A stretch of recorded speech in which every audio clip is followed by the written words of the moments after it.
Welcome to the Close the Chapter podcast. I am Kristen Boyce, a licensed marriage and family therapist with a private practice, Pathways to Healing Counseling.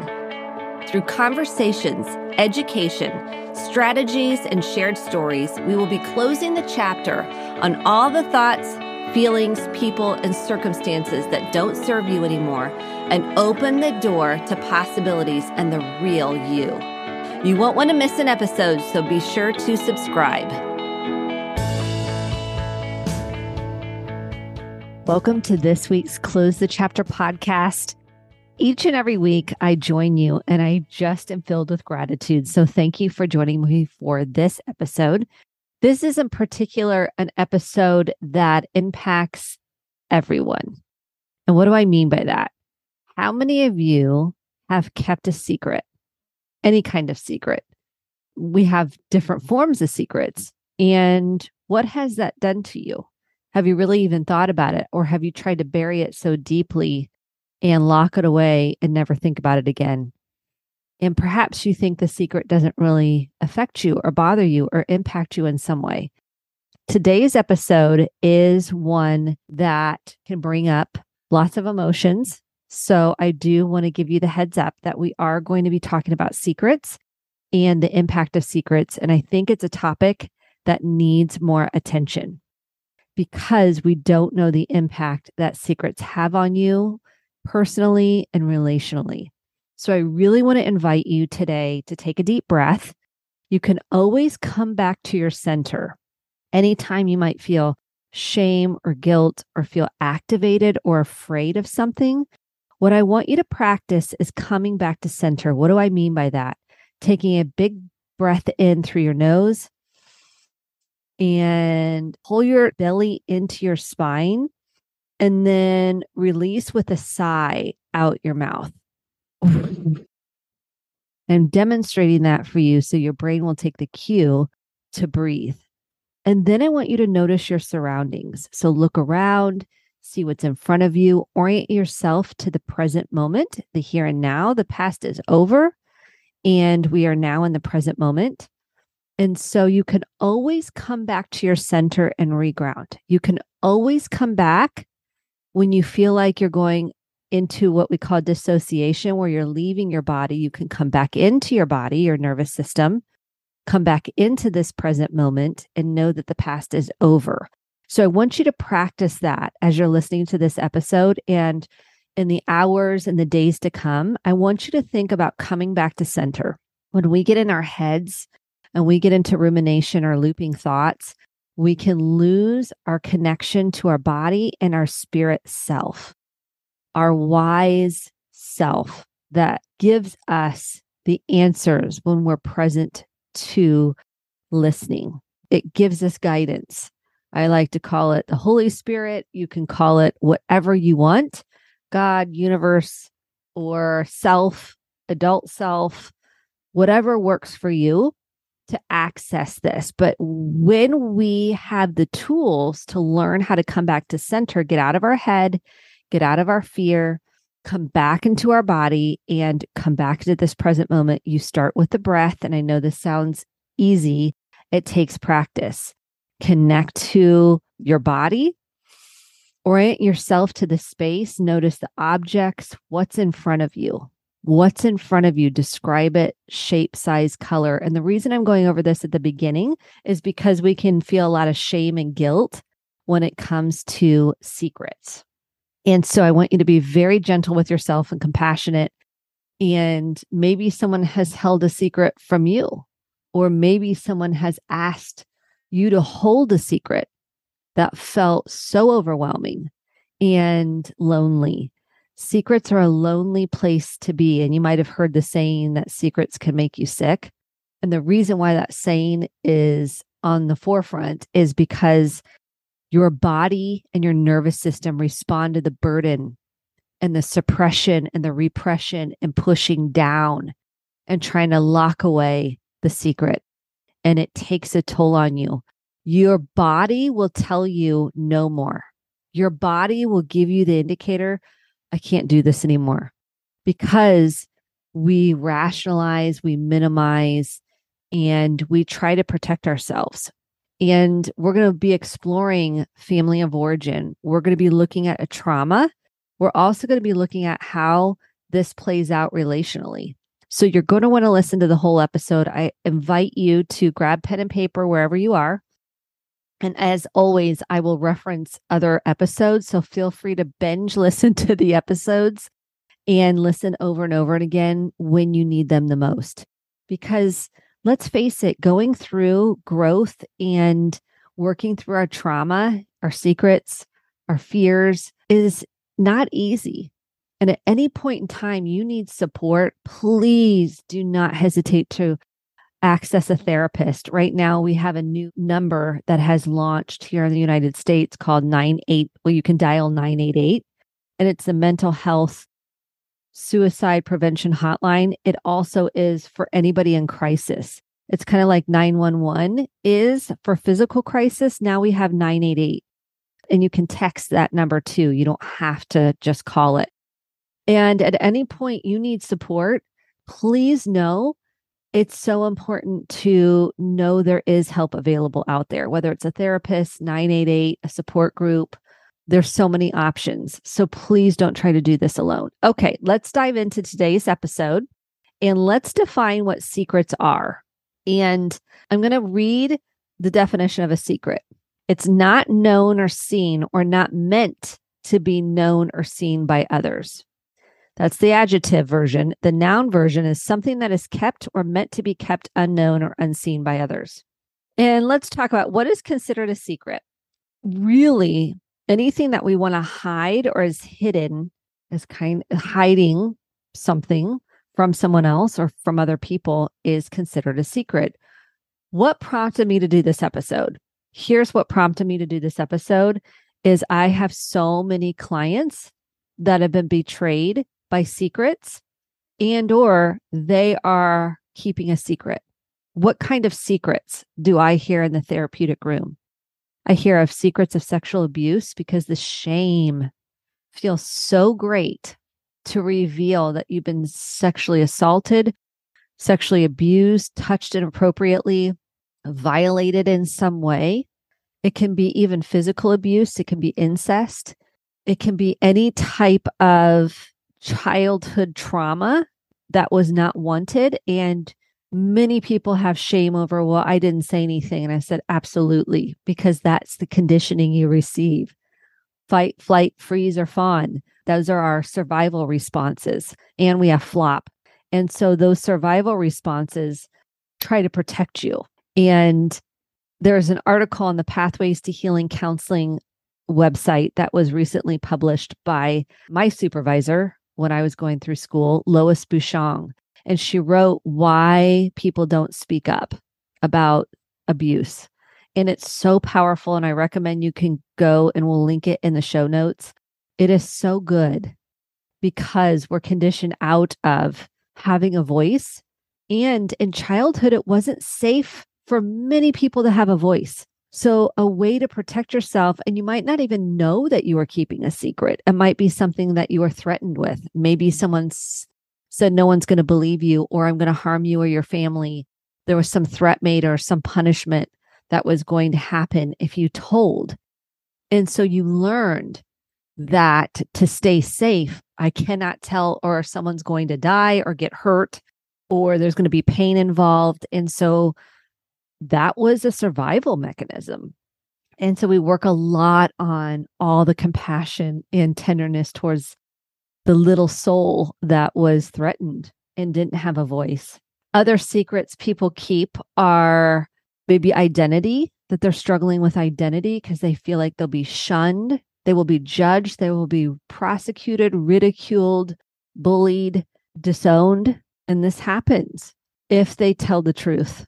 And the pain that they carry is so deep and so great. They don't want to be shunned. They don't want to not belong anywhere. They don't want to be judged. They don't want to be rejected, prosecuted, persecuted.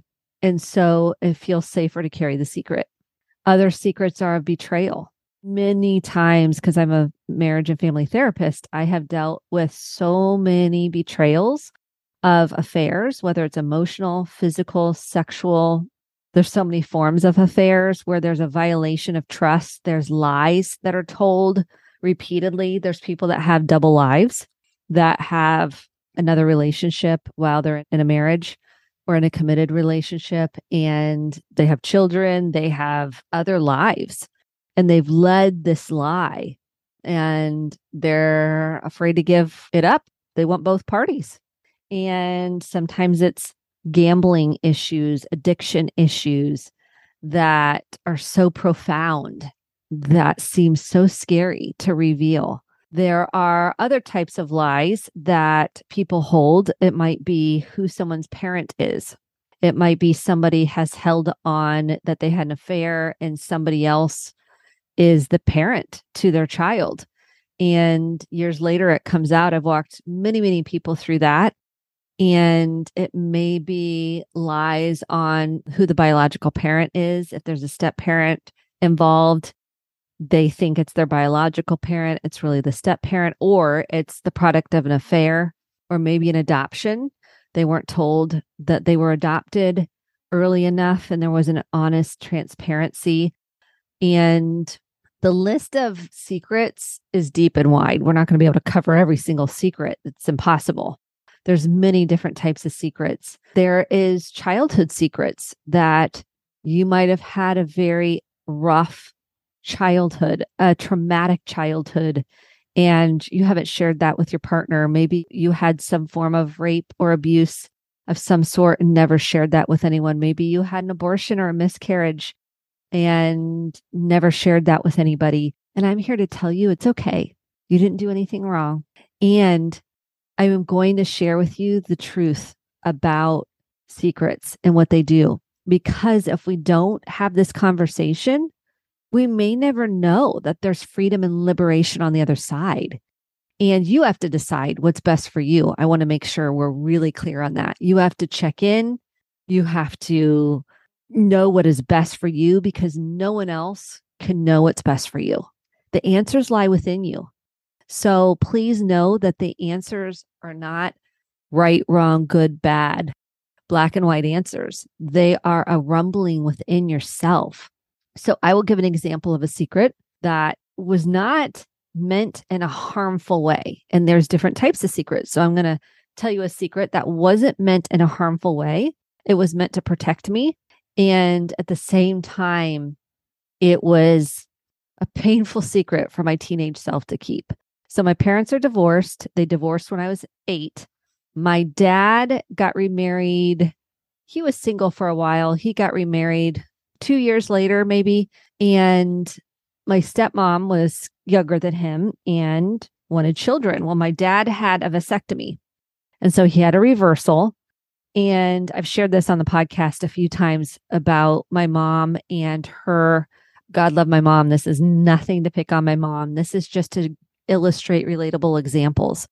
My mom felt very threatened by my stepmom. Even though my mom wanted the divorce, she had a hard time. She felt like my stepmom was going to replace her, which is impossible. And this is what I work on with a lot of clients. And I could digress on that's another podcast episode because a parent is always a biological parent. Can't replace that. There's just different forms of relationships. Anyways. And so my dad had a reversal so they could have a kid. Well, my dad had taken me on vacation for spring break and he had a few too many cocktails. And I was 17 at the time. And he said, Jill's pregnant. She's going to have a baby. And I thought, okay. I was excited. I was like, oh, that's great. And he's like, and don't tell your mom. And the reason he said, don't tell your mom, which I agreed with because my mom would have not handled that well at all. And he didn't mean to tell me and give me that secret, but obviously I was going to find out. And then when he did tell my mom, she asked if I knew. Did you know? Why didn't you tell me? It was kind of an interrogation. And the time that I kept the secret from when she found out, I was so scared she was going to find out and just she was going to lose it no matter what. So he was trying to prolong her getting upset with me. So the final straw was he found out, she got really upset. But for me to have the anxiety, and this was, again, he was trying to protect me.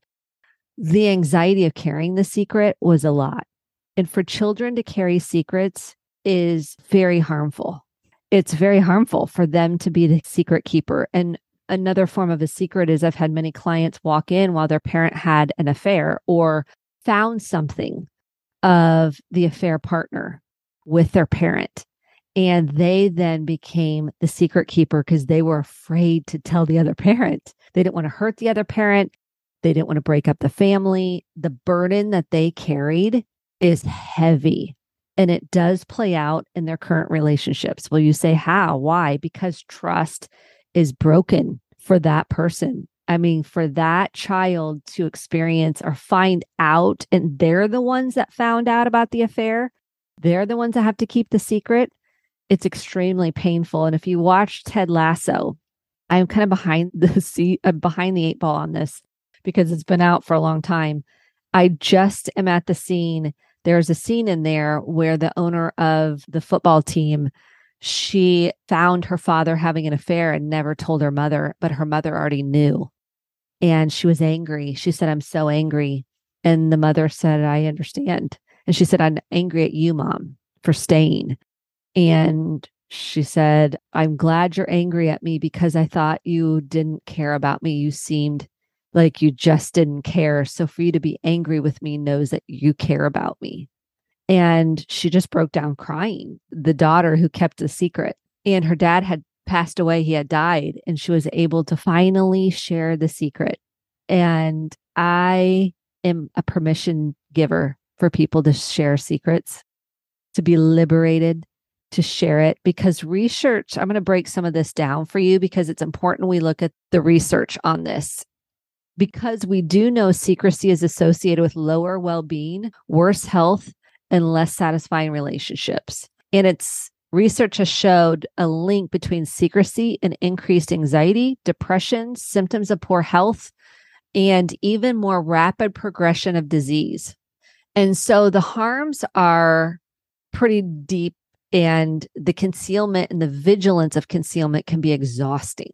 So new research suggests that the harm of secrets doesn't really come from hiding after all, which is very interesting because we think hiding is the issue, but the real problem with keeping a secret is not that you have to hide it, but that you have to live with it and think about it. So the concept of secrecy might evoke an image of two people in a conversation with one actively concealing from the other. Yet such concealment is actually uncommon. It is far more common to ruminate on our secrets. It is our tendency to mind wander to our secrets that seems most harmful to well-being. Simply thinking about a secret can make us feel inauthentic. Having a secret return to our minds over and over can be tiring. It can make us feel isolated and alone. So here's what's interesting. To better understand the harms of secrecy, there was a research study done, and they found that 97% of people have at least one secret at any given moment. And that could be something lighter, like a surprise party, or maybe it's something you bought and you lied about it. Maybe it's you've shopped a lot and you didn't want to tell your partner how much you spent. I mean, there are different forms of secrets. And they said that on average, people have an average of 13 secrets. So a survey of more than 5,000 people found that common secrets include preferences, desires, issues surrounding relationships and sex. So you're not being transparent about what you like, what you don't like, cheating, infidelity, and violation of others' trust. So across several studies, they asked participants to estimate how frequently they concealed their secret during conversations with others, and how frequently they thought about the secret outside of social interactions. And what they found is the more frequently people simply thought about their secrets, the lower their well-being. The frequency of active concealment when interacting with others it wasn't about that on their well-being. It was the fact that they would ruminate on the secret. So following up on this research, a new paper reveals why thinking about secrets is so harmful. Turning the question around, they examined the consequences of confiding secrets. They found that when a person confides a secret to a third party, it does not reduce how often they have to conceal the secret from others who are still kept in the dark. Rather, It reduces how often their mind wanders toward the secret in irrelevant moments. So how often are they thinking about the secret? The act of confiding a secret can feel cathartic and relieving, but mere catharsis is not enough. When confiding a secret, what is actually helpful is the conversation that follows. This is why therapy is so powerful. I'm telling you, I've seen people just liberated from years of shame and guilt. So people report that when sharing a secret with another person, they often receive emotional support, useful guidance, and helpful advice. Now I'm going to interject here. If someone is keeping a secret and they're not confiding, or they're covering, they're hiding still, they are not going to get the relief because they're not being truthful. So for example, if I have a couple in therapy, and this happens frequently, not too frequently because I can sniff it out pretty much in the first session, not first, but fairly quickly. And there's nothing I can do about it. When I can tell someone is afraid to tell the truth because there's going to be a price. So if I have a couple in therapy and we're not making any headway, and I can feel it in my gut, my body will tell me the answer, and it will for the partner too. If you're on the receiving end of somebody keeping a secret, if you're connected to yourself, you're connected to your body, and you're not rationalizing, you're giving yourself full permission to trust your instinct, to trust your vibes, the answer's there. Your body will be telling you something. And so that will happen in therapy. And I give all the permission slips. I'm like, look, I get it. You're scared and you're going to feel liberated if we can get this sorted, if we can get everything on the table. And when they don't, I see their lives take a complete nosedive because they weren't transparent in their relationship with themselves. Their life starts just taking a nosedive. They start not feeling great. They start having work issues. They're having relationship issues in their marriage with their children. It just starts going south because they're not liberated in sharing the truth. So once people can share it, and I'm making it sound so easy, it's not. What happens is the healing can begin, even if it's not what you hope for. So people report that when sharing a secret with another person, they often receive, like I said, the emotional support, guidance, advice, if they want it. These forms of support make people feel more confident and capable in coping with the secret. When people find a healthier way of thinking about their secret, they ruminate less on it and have improved well-being. The studies suggest that what is important is talking to another person about a secret. A single conversation can lead to a healthier outlook and mind. Isn't that powerful? This is written by Michael. Part of what I'm talking about the research is written by Michael Slepian, Slepian. So if you want to know more about his research, that is what he is talking about. So this new science of secrecy brings both good and bad news. The bad news is that even when we are not hiding our secrets, they're still very much with us and can still hurt us because we're ruminating on them. The good news is that even when we choose to still keep something secret, talking to another person can make the world of difference. Secrets don't have to hurt as much as they do. I just went into digging into this because it really was fascinating to me, because the burden of keeping a secret is exhausting, and people will feel stuck and alone, hopeless, helpless until they can feel safe enough to share it with someone that is safe. And so what I also thought was really important as we look at shame and guilt, and I want to break this down a little bit.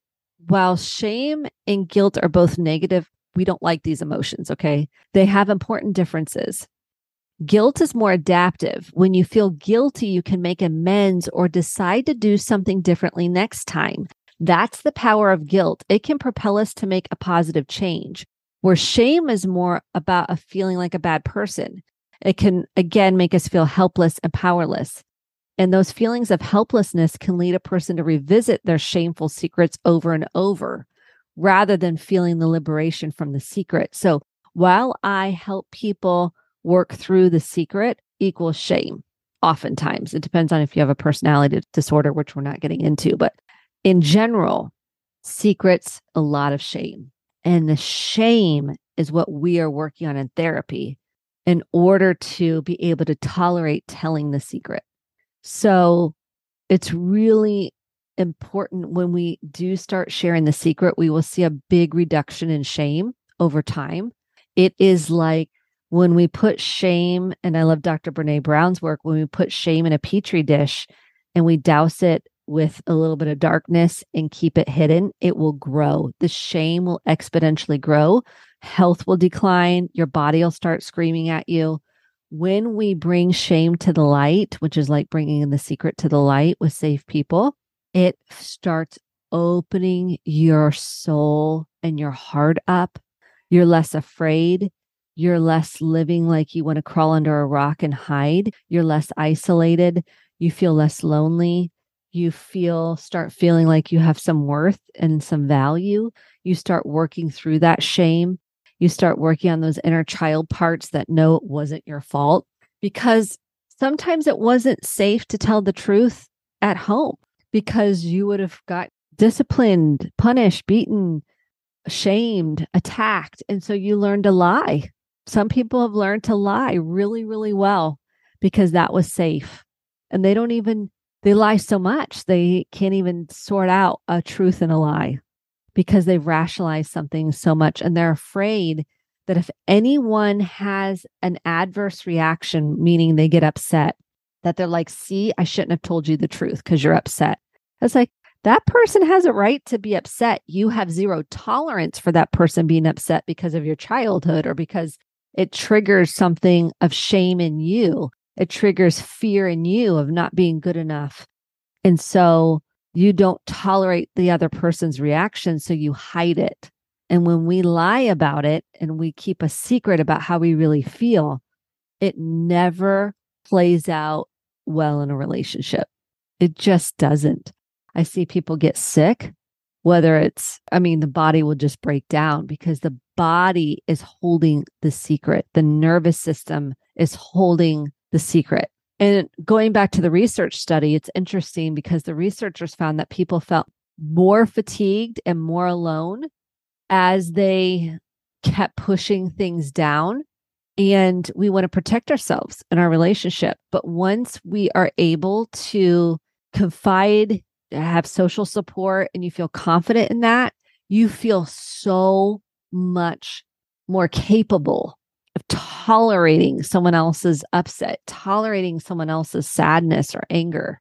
And it's important to note that in the study that it's really highlighted that sharing secrets is often a way to build trust or closeness. Knowing which people tend to share can help to identify who's likely to build close relationships and who might be missing opportunities to foster closeness and trust. And I think that's really important. Going back to Ted Lasso, he had kept a secret, and it was to protect himself from all the pain of his dad's suicide and finding his father. And he started having panic attacks as a result. And this is years later, in his late 40s, early 50s. I don't know how old he is in the show, but he started having panic attacks during heightened points of the football game. This is English soccer. And he could not figure out, why am I having these massive panic attacks? Well, it was because he never got to process the death of his father. It wasn't a secret that he intentionally was trying to keep. It was he never got to process the pain, the anger, the sadness, the grief, the loss of losing his father. And so it manifested itself in panic attacks. And that's usually what goes on in panic attacks. There's something underneath driving that. And is it something that you never got to process? And secrets can be tied to never having the ability to process the secret. And so maybe you went through something traumatic like an abortion and you never got to process that. It's really important that you take the time to acknowledge the shame, the guilt, the fear, the sadness. And I'm making these up. You might not have experienced these emotions, but if that was there, I'm just naming something that I work often with clients Or maybe it was something, an affair. Maybe it was trauma in your childhood. Maybe it was something else that you, bankruptcy, I'm making this up, and you never told anybody. And therapy can be a great place to start because they're bound by HIPAA. It's a place to go to be yourself, to share what's really there. Support groups, 12-step programs can be a great way because truth is at the center of that. Now, they're not going to be therapeutic program. And I'd highly recommend a therapeutic program or a process-oriented group where you can share. And it's a sacred space. It's a safe place for you to come as you are. And when we can offer ourselves compassion and love and understanding for our younger self, or even your current self, it is so healing. And I offer that to every client that speaks truth for the first time. And so many people will come in, they've never told a soul any of this. And the fear it is to tell somebody, I just want to honor that, brings tears to my eyes, because we've all had decisions we've had to make, choices we made, or things that have happened to you that weren't your fault. That wouldn't it be great if we could offer each other so much tenderness and grace and love and compassion? That's what's so healing when there's secrets. And let me say something about that. If someone does reveal a secret to you, for example, if you've been in a partnership where someone had an affair, it's okay to have your feelings. It's okay to have boundaries. It's okay to be clear in what you need to do for you.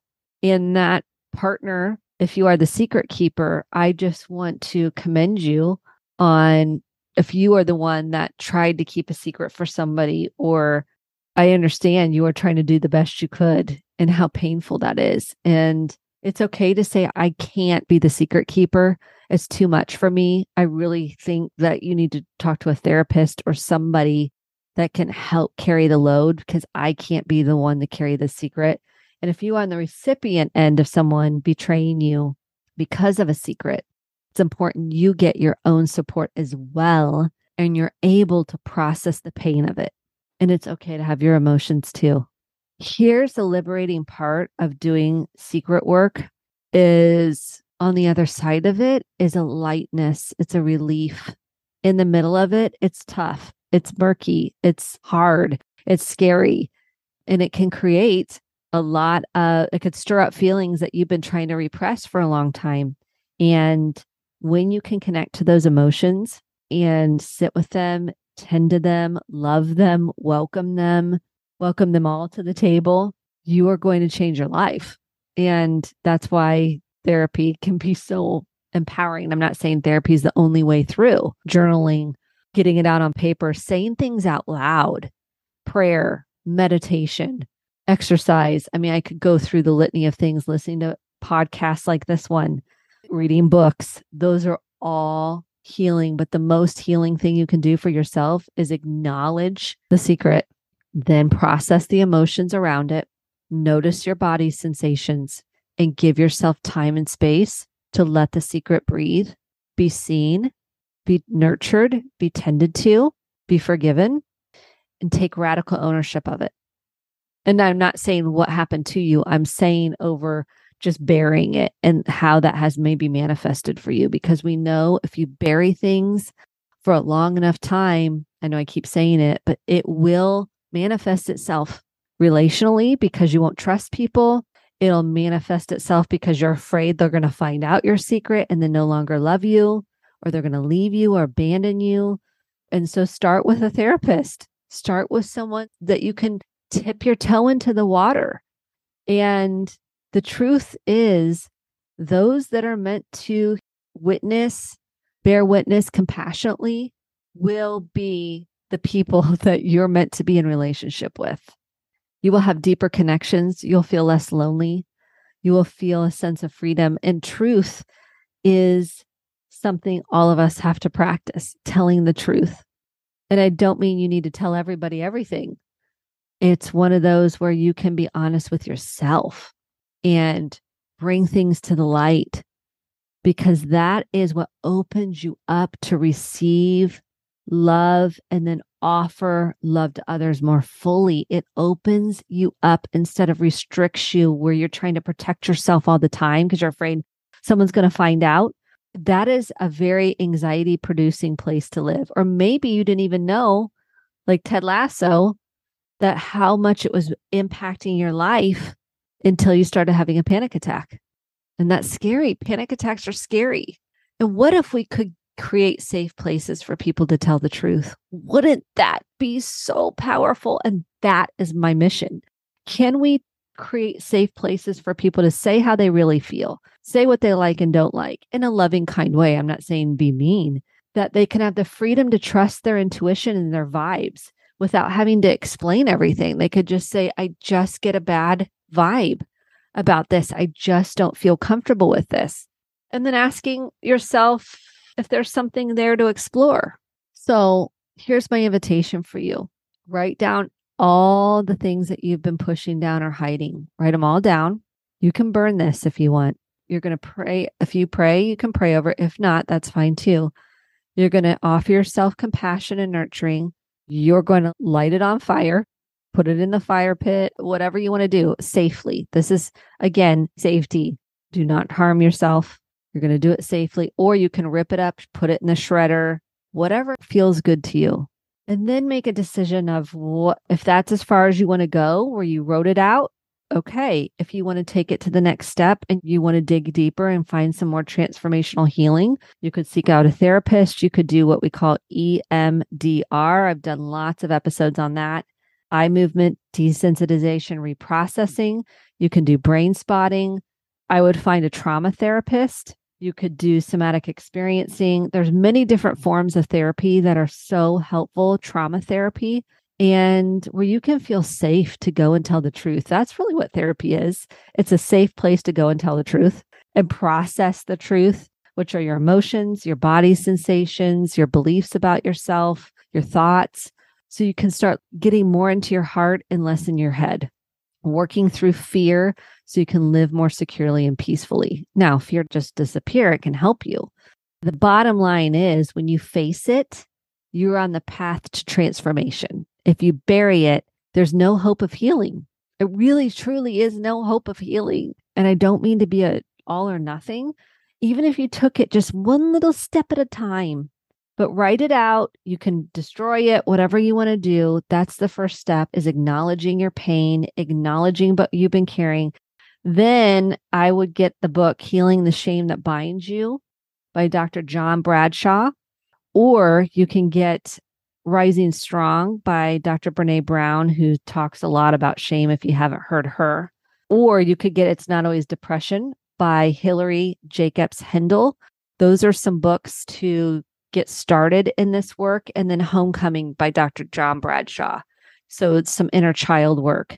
And know that there is healing on the other side. I promise you, there is healing on the other side, because I've walked so many people through it, and you can unburden yourself and your body can start being more free. And I want to round out our conversation today with returning to center. This is an exercise you can do anytime, any place, is learning to come back to your center by noticing your surroundings, looking at what's in front of you, anchoring into your body. So feel your feet on the ground, a big, deep belly breath in through your nose. And then let them all out like you're blowing out candles and you want to get all the candles out. And the other component to coming back to center is sighing. Like, oh. My family's always like, you are always sighing. I'm like, it's not you. I'm coming back to my center. So I can feel centered and out of my fear, out of my ruminating thoughts, into my centered place, so I can access the place of feeling secure. Thank you for tuning in. If you found this episode helpful, or maybe you want to start a conversation with somebody around this, I welcome you to share the episode, because I know it's scary to start this vulnerability and you want to pick someone safe. Share this episode. Ask them if they would listen to it. Maybe you could get together and have a conversation about it, what it brought up for them. How do you both feel about it? And that could be the first step. or perhaps you just want to re-listen to this episode, or you want to go back and listen to lots of the Close the Chapter podcast, the message is consistent. Stay on the path of nurturing yourself, healing the parts that are hurting, and facing the pain. And I give you so many ways and courage to face the pain, because I'm doing the same thing and it's not always easy. And sometimes we need breaks, and that's okay too. I give lots of permissions to wherever you are. You know what's best for you. You do. Other people can guide you, but the answers lie within you. Thank you for showing up, being who you are, and your willingness to listen, to try to understand and expand your way of thinking. You're expanding your heart opening, and I'm so grateful for you.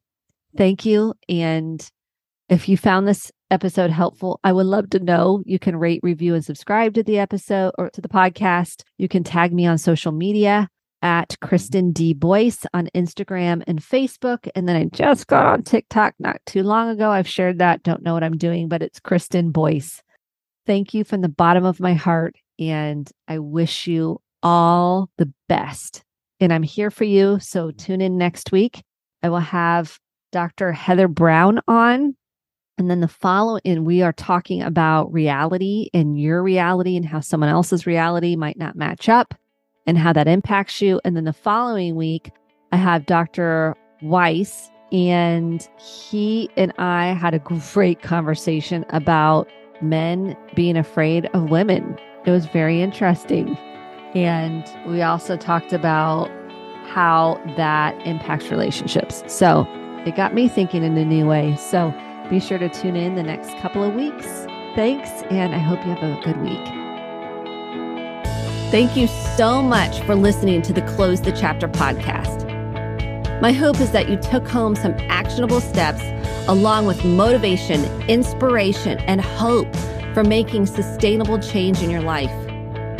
If you enjoyed this episode, click the subscribe button to be sure to get the updated episodes every week, and share with a friend or a family member. For more information about how to get connected, visit Kristen, Kristen, D, Boyce, BOICE.com. Thanks, and have a great day.